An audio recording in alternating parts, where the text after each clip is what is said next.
they'll lynch you. But he did, and he laughs at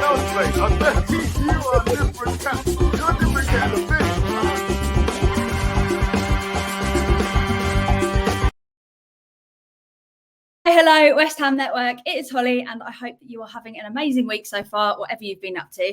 Now, it's always a little bit of a weird one when we have a gap in Premier League football, and I know that I miss it massively, but there has actually been quite a lot of action for our players in international fixtures to keep us entertained during this break. So today, we're going to be taking a brief look at the Hammers' performances and results over the last week, as well as any concerns that this leaves us with as we head towards two massive Premier League fixtures at home to Man City and then away to Liverpool. We do, of course, have our Europa League group stage match against Backa Topola in the middle of those two games. So if ever there was a time to pull some incredible worldy performances out of the bag, it is right now. There is also one player in particular that has been on absolute fire during the international break, and that is, of course, Mohamed Kudus. For anyone that hasn't been watching, we're going to run through everything he's been doing while we've been on the break. But before we talk about how exciting and incredible this new signing looks to be, let's start by taking a look at how all of our players have been used over the international breaks. First up, Areola made the France squad, but he was unused. So essentially, he's just been on a little bit of a mini break. So he was on the bench for the France versus Ireland Euro qualifier on the 7th of September, where they beat Ireland 2-0. He was also on the bench for Germany versus France on the 12th of September, where France lost 2-1. So he didn't get a chance to play his part. However, he did travel out with the squad.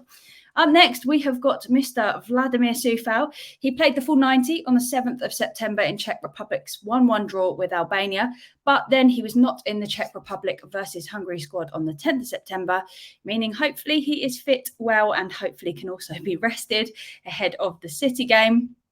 Then we have Souček.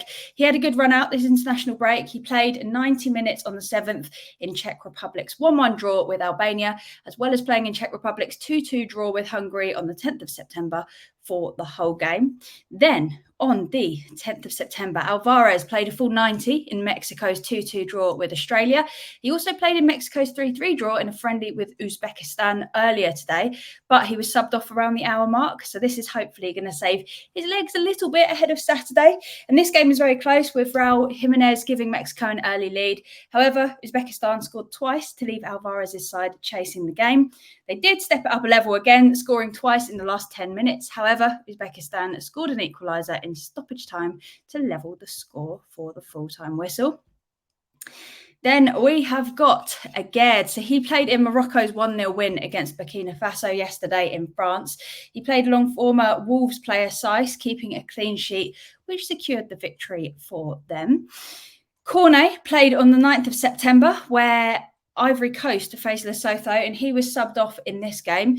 Also, he was named as a sub in yesterday's Ivory Coast versus Mali fixture, which was then actually abandoned. And this was due to a storm, making the pitch completely unplayable. It was called off at half-time when the scoreline was still 0-0. And it was so flooded that the ball couldn't even bounce. It was just hitting a puddle and basically floating. We're going to be touching in a minute again on the condition of some of these pitches that players have been playing on. So stay tuned for that. Benny came on as a sub for Algeria in a 0-0 draw against Tanzania on the 7th of September, and then played yesterday against Senegal, staying on for the full 90. So he has also had a decent run out in his last game. And now, the one we've all been waiting for, the player of the moment, the player with the most success as well this international break, Mohamed Kudus. Now, he has been in fantastic form for Ghana, having found the back of the net for the opening goal in their qualifier against Central African Republic last week. And he has now scored for the second time in the international break, getting his team's second goal last night and ending in a 3-1 win against Liberia. He now has 9 goals from his 26 international caps, which is quite the stat. And I know I'm not the only one who is absolutely desperate to see what he can do at West Ham. But having seen him play for Ghana has only made me more excited about what he's capable of. And I cannot wait to see him in action properly. we've got a serious player on our hands. There's no doubting that. So here's hoping that he can get some proper game time in our upcoming fixtures. Would you want to see him start against City though? Or do you think you shouldn't change a side that's been winning?